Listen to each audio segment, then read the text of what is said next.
گرمیوں کی چلچلاتی دھوپ میں رفیق پسینے سے شرابور تھا۔ ایک نظر اس نے سورج کی بڑھتی تپش کو دیکھا اور دوسری نظر اپنے پرانے بوسیدہ لباس کی جانب دیکھا۔ وہ پسینے سے نہا چکا تھا، ہونٹ پیاس کی شدت سے سوکھ چکے تھے، لیکن دوپہر کے کھانے میں ابھی بھی وقت تھا۔ اس نے خشک ہونٹوں پر زبان پھیر کے اسے تر کرنے کی کوشش کی تھی۔ کمر پر اٹھائی سیمنٹ کی بوری اس نے کچے مکان کے اندر پھینکی اور سامنے رکھے کولر کے پاس آ گیا۔ اسٹیل کے گلاس سے جب پینے کے لیے پانی بھرا تو کولر کا پانی بھی گرم تھا۔ بس بمشکل چند گھونٹ ہی وہ پی سکا تھا۔ قمیض کی آستین سے اپنا پسینہ پونچھا۔ ابھی چند منٹ ہی گزرے تھے اسے بیٹھے کہ باہر سے آوازیں آنی شروع ہو گئیں۔ اوئے فیکے جلدی کر، ٹرک تیرے باپ کا نہیں ہے جو یہاں کھڑا رہے گا، جلدی سے ساری بوریاں نیچے اتار، پھر دوسرا ٹرک بھی آنے والا ہے، ریت بجری کا، آج ہی سارا کام نپٹانا ہے۔ ابھی تو پہلا سانس ہی پھولا ہوا تھا، وہی اعتدال پر نہیں آیا تھا، پھر عمر بھر تو 50 کے اوپر کی ہو چکی تھی، اب اس سے تیزی سے کام بھی نہیں ہوتا تھا جس طرح سے وہ جوانی سے کرتا آ رہا تھا، مگر مزدور کی قسمت میں کہاں بوجھ کم ہوتا ہے۔ رفیق نے گہری سانس ہارش کی اور باہر نکل گیا۔ جب سے جون کا مہینہ چڑھا تھا، گرمی کی شدت عروج پر تھی۔ بار بار رفیق کا دل کٹنے لگتا تھا، جی چاہتا یا ٹھنڈا پانی اسے پینے کو مل جائے یا یہ سورج ہی کچھ ٹھنڈا ہو جائے۔ اب تو ننگے پاؤں زمین پر چلنا بھی محال لگ رہا تھا، تھکن سے جوڑ جوڑ دکھ رہا تھا، لیکن وہ ایک کے بعد ایک بوری اپنی کمر پر لاد کر کام میں مصروف تھا۔ رفیق ایک مزدور تھا، ننگے پاؤں سیمنٹ کی بوریاں اٹھا کر مستریوں کے پاس رکھتا تھا اور بعض دفعہ گھر بنانے میں بھی مزدوری کر لیا کرتا تھا۔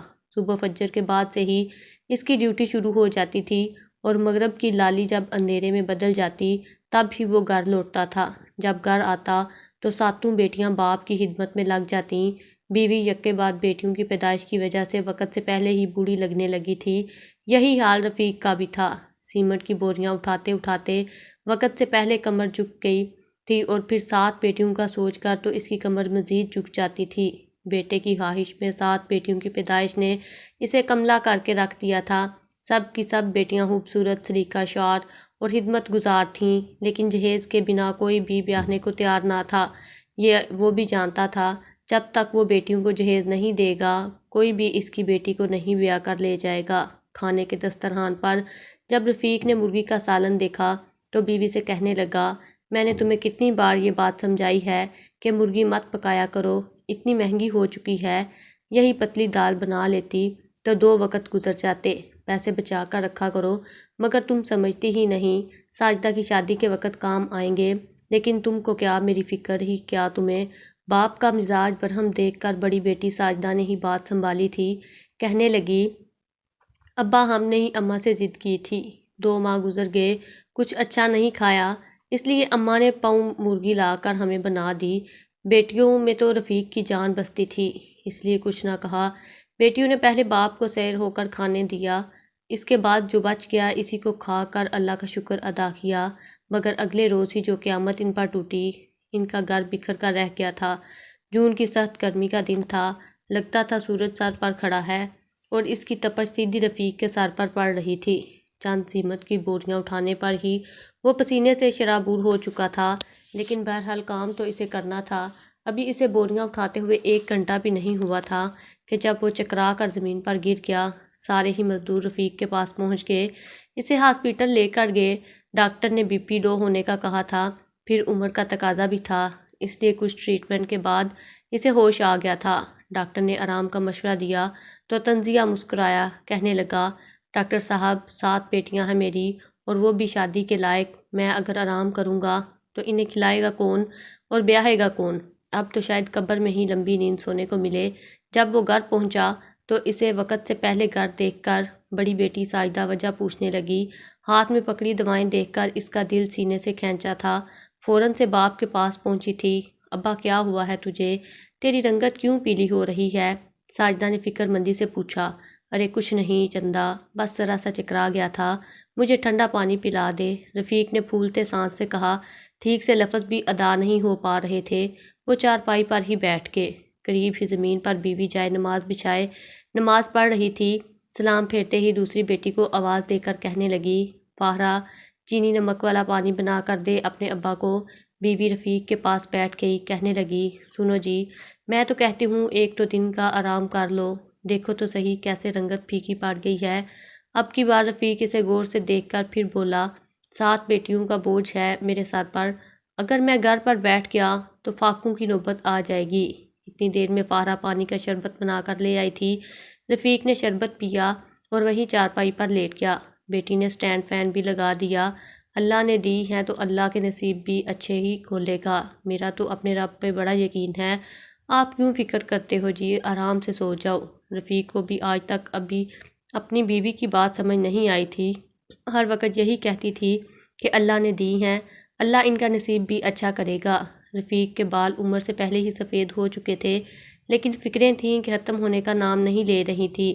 ابھی چند دن پہلے ہی اس کے مزدور طبقے میں سے ہی ایک شخص نے اسے اس کی بڑی بیٹی ساجدہ کے لیے رشتے کی بات کی تھی، لیکن رفیق نے ابھی تک ان کو جواب نہیں دیا تھا۔ چاہتا تھا کوئی اچھا رشتہ آ جائے، یہ کیا بیٹی مزدور کے گھر سے مزدور کے گھر ہی چلی جائے، لیکن بڑی بیٹی 24 سال کی ہو گئی تھی، اس لیے آنکھیں بند کیے یہ بیوی سے مشورہ لینے لگا۔ کہنے لگا، جمال حسین نے اپنے بیٹے کا رشتہ ساجدہ کے لیے مانگا ہے، لڑکا میرا دیکھا والا ہے، شریف ہے، لیکن بات وہی کہ 2 وقت کی روٹی ہی عزت سے دے گا۔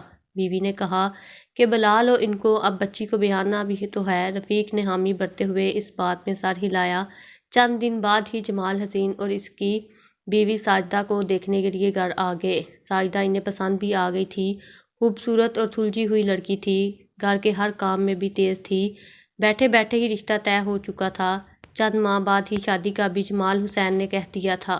اس بات پر رفیق نے اپنی بیوی کی جانب دیکھا، پھر جمال حسین سے کہا کہ دیکھ بھائی، میں اپنی بچی کو 1.5 سالہ جہیز تو نہیں دے سکتا، ہاں 20 سال کی جمع پونجی پڑی ہے، جو اس کے نصیب کا ہوگا وہ سب دوں گا۔ جمال حسین خود مزدور طبقے سے تھا، اس لیے کچھ نہیں بولا، اس کی مجبوری کو سمجھتا تھا، لیکن بیوی نہرے باز تھی، کہنے لگی، جمال حسین، ایک ہی ایک بیٹا ہے میرا، میں نے تو سارے چاؤں اس کی شادی پر پورے کرنے ہیں، مٹھی بھر برادری ہے، میری زیادہ لمبی چوڑی تو نہیں ہے، لیکن ظاہر ہے بیٹے کی بارات 100 بندوں میں تو لاؤں گی میں، اور کھانے کی ہی عزت ہوتی ہے، میاں بس میرے براتیوں کو اچھا پوچھ لینا، باقی تیری بیٹی ہے، جو تو دے گا وہ اپنے کمرے اور گھر میں سجا لے گی۔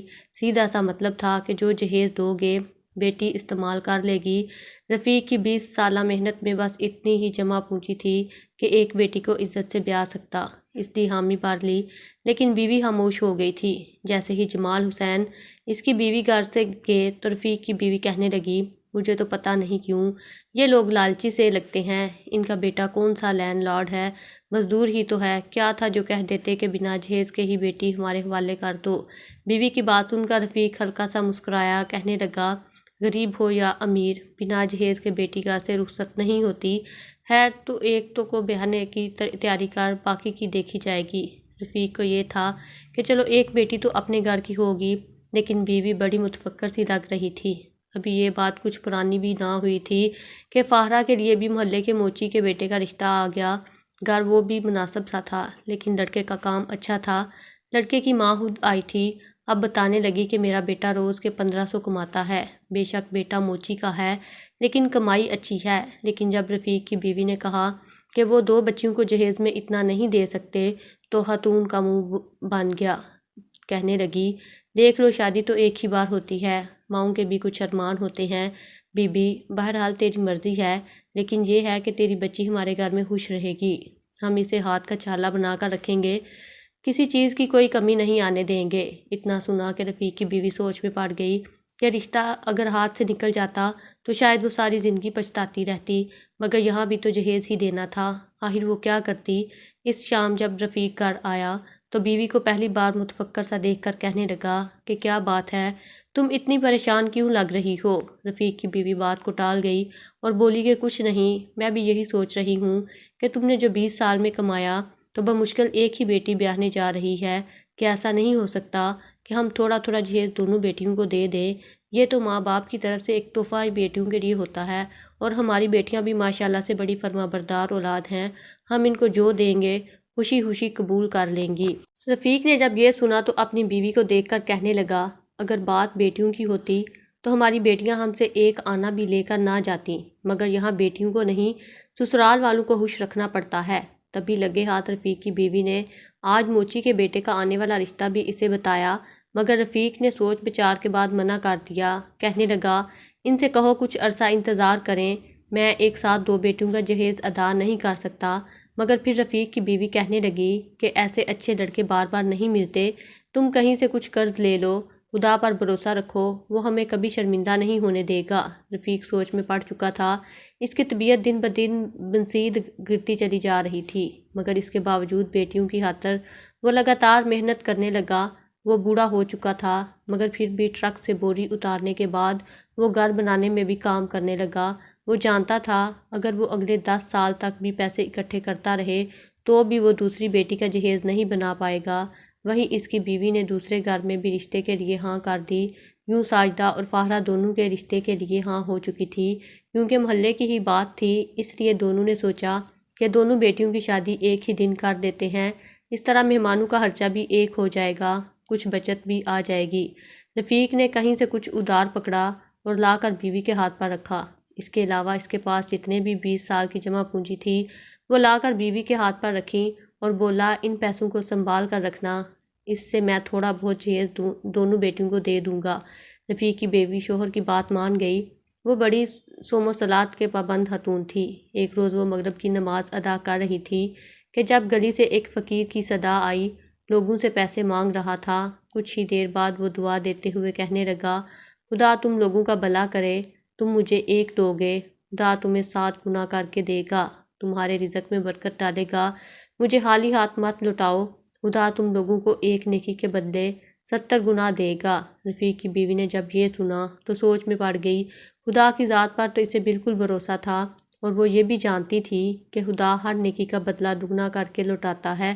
وہ فوراً خوشی ہو گئی۔ اس نے کچھ سوچا اور پھر شوہر کی دی ہوئی تمام تر رقم لا کر اس فقیر کے پاس چلی گئی۔ فقیر سے کہنے لگی کہ یہ لے لو بابا، یہ میرے شوہر کی 20 سال کی محنت ہے، میں چاہتی ہوں کہ خدا مجھے اتنا دے کہ میں اپنی 7 بیٹیوں کا جہیز پورا کر کے ان کو اچھے گھروں میں بیاہ سکوں، ان کے نصیب اچھے ہوں، اس میں میری کوئی لالچ نہیں، بس خدا سے خیر مانگتی ہوں۔ فقیر نے جب یہ دیکھا تو ایک نظر رفیق کی بیوی پر ڈالی اور پھر آسمان کی جانب ہاتھ بلند کر کے کہنے لگا، خدا تمہیں کبھی بھی مایوس نہیں ہونے دے گا، تمہارا سر ہمیشہ اونچا ہی رہے گا۔ وہ اتنی دعائیں دے کر اس خاتون سے پیسے لے کر چلا گیا، جبکہ رفیق کی بیوی خوش ہو گئی تھی کہ اب خدا اسے اس کے اجر میں 7 گنا زیادہ پیسے دے گا، جس سے اس کی 7 بیٹیوں کا گھر جہیز سے بھر جائے گا۔ وہ خوش تھی۔ چند ہی روز بعد دونوں بیٹیوں کی شادی تھی۔ تمام تر خرچ تو انہی پیسوں سے ہی ادا ہونے تھے۔ شادی سے 2 دن پہلے رفیق اپنی بیوی سے کہنے لگا کہ سنتی ہو بیگم، مجھے ذرا اوپر سے کچھ پیسے تو نکال دو، سوچ رہا ہوں کہ مہمانوں کے لیے جو لوازمات لانے ہیں وہ لے آؤں۔ جب رفیق کی بیوی نے یہ سنا تو سوچ میں پڑ گئی۔ وہ اپنی جگہ سے ٹس سے مس نہ ہوئی۔ رفیق کتنی بار بیوی سے پیسے مانگتا رہا مگر وہ کچھ نہ بولی۔ آخر کار کہنے لگی، وہ پیسے تو آپ کو اب خدا ہی دے گا۔ رفیق حیران تھا، کہنے لگا، یہ کیسی باتیں کر رہی ہو، وہ پیسے میں نے تمہیں دیے تھے۔ رفیق کی بیوی ہڑبڑا کر کہنے لگی کہ وہ پیسے تو میں نے ایک فقیر کو دے دیے ہیں، وہ کہہ رہا تھا تم خدا کی راہ میں خرچ کرو گے تو خدا تمہیں اس کا دگنا کر کے دے گا۔ وہ مجھے بھی کہہ رہا تھا کہ وہ تمہاری 1 نیکی کے بدلے 7 گنا بڑھا کر ثواب دیتا ہے، اس لیے میں نے وہ سارے پیسے اسے دے دیے تاکہ بدلے میں خدا مجھے 7 گنا بڑھ کر بدلہ عطا کرے، جس سے میری 7 بیٹیوں کا جہیز بن سکے اور وہ اپنے گھروں میں خوش رہ سکیں۔ رفیق نے جب یہ سنا تو مارے سکتے کے زمین پر گر گیا تھا، تو بیٹیوں نے آ کر باپ کو تھاما۔ رفیق کتنی دیر تک سکتے کی حالت میں بیٹھا رہا، اپنی بیوی کو دیکھتا رہا۔ اس کا ہاتھ بے ساختہ اپنے سینے پر گرا تھا۔ وہ بکھلائے ہوئے انداز میں کہنے لگا، یہ تم کیسے کر سکتی ہو، تمہارا دماغ سیٹ ہے؟ میری 20 سال کی محنت، میری 20 سال کی جمع پونجی، جسے کماتے کماتے میری کمر جھک گئی، میرے پیروں کی ایڑیاں گھس گئیں، میں بوڑھا ہو گیا، تم نے وہ میری ساری کمائی، میری بچیوں کا حق اٹھا کر ایک فقیر کو دے دیا۔ شوہر کی حالت دیکھ کر بیوی کے بھی رونگٹے کھڑے ہوئے تھے، مگر وہ اپنی بات پر اٹل رہی کہ خدا ہمیں اس کا اجر دے گا۔ رفیق اٹھا اور وہ جگہ ٹٹولنے لگا جہاں اس نے پیسے رکھوائے تھے، مگر وہاں تو سوائے قرض لائے پیسوں کے کچھ بھی موجود نہ تھا۔ رفیق نے ساری زندگی بیوی کو کبھی ڈانٹا نہ تھا، کبھی غصے سے بات تک نہ کی تھی، مگر آج جو کچھ اس نے کیا تھا، رفیق جیسا مضبوط اعصاب کا مرد بھی مارے غصے کے سرخ انگارہ ہو گیا۔ اس کی آنکھوں سے آنسو گرنے لگے۔ جب برداشت نہ کر سکا تو بیوی کی جانب بڑھا اور اسے مارنے لگا۔ وہ رو بھی رہا تھا اور بیوی کو غصے سے مار بھی رہا تھا۔ وہ کبھی چلا کر اپنے بال نوچنے لگتا تو کبھی بیوی کو مارنے لگتا۔ اسے تو سمجھ میں نہیں آ رہی تھی کہ کیا کرے۔ 7 بیٹیاں کبھی ماں کو بچانے لگتیں تو کبھی باپ کو دور کرتی رہیں۔ رفیق نے بیوی کو اتنا مارا کہ بیچاری کے بازو کی ہڈی ٹوٹ گئی۔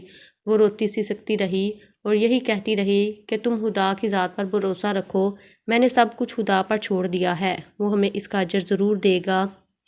3 بیٹیاں ماں کو دوسرے کمرے میں لے گئیں اور باقی کی 4 باپ کو سنبھالنے لگیں۔ اس پل سبھی افراد رو رہے تھے۔ رفیق نے تو یہاں تک کہہ دیا تھا کہ میں خودکشی کر لوں گا، میں زندہ نہیں رہ سکتا جب میرے ہاتھ میں دینے کے لیے جہیز ہی نہ ہوگا۔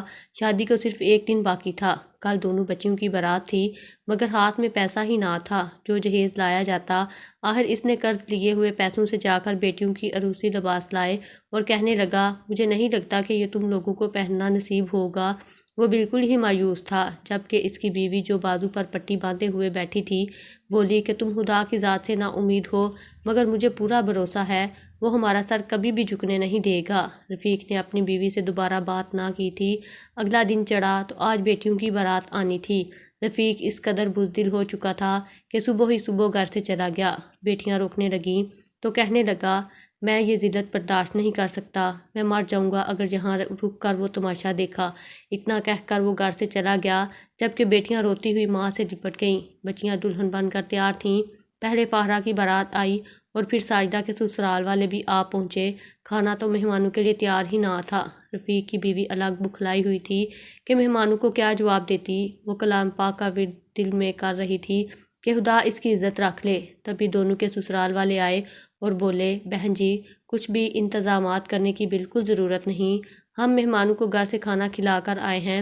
اتنا سننا تھا کہ رفیق کی بیوی حیران رہ گئی۔ تبھی اس کا ایک داماد بولا جو کہ ساجدہ کا ہونے والا شوہر تھا، کہنے لگا کہ یہ ہمارے مہمان ہیں اور ہماری ذمہ داری ہیں، آپ بالکل فکر مت کریں۔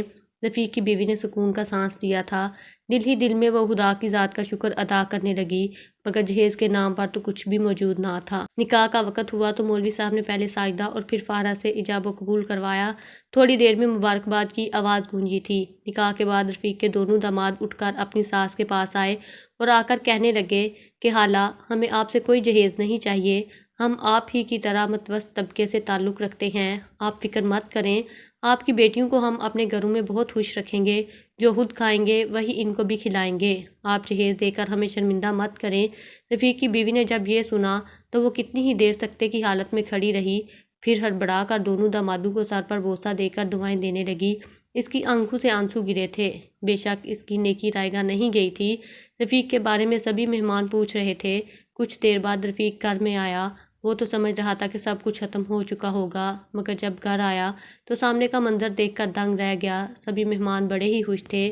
اس کی بڑی بیٹی اور فاہرہ دونوں ہی اپنے اپنے شوہروں کے ساتھ بیٹھی ہوئی تھیں اور وہاں موجود لوگ دعائیں دے رہے تھے۔ رفیق نے جب یہ دیکھا تو دنگ رہ گیا، بیوی سے سوال کرنے لگا تو رفیق کی بیوی نے اسے سب سچ بتا دیا۔ رفیق حیران تھا کہ عین موقع پر ان کے دل میں اتنی خیر کیسے آ گئی مگر اس کی بیوی فوراً مسکرا کر کہنے لگی میں نے تمہیں کہا تھا نا ہمارا خدا ہماری نیکی کا اجر ضرور دے گا، ضروری تو نہیں کہ وہ پیسوں کے بدلے پیسے ہی دے، ہم نے اس کی راہ میں پیسے خرچ کیے اور دیکھو اس نے ہمارے لیے کیسے اسباب تیار کیے ہیں۔ آج ہماری دونوں بیٹیاں بغیر جہیز کے عزت کے ساتھ رخصت ہو رہی ہیں۔ یہ سن کر رفیق کو بھی اپنی سوچ پر شرمندگی ہوئی تھی۔ وہ بے ساختہ خدا کا شکر ادا کر گیا اور ہنسی خوشی اپنی دونوں بیٹیوں کو رخصت کر گیا۔ اس کے بعد اس کی باقی بیٹیاں بھی بغیر جہیز کے رخصت ہو گئیں۔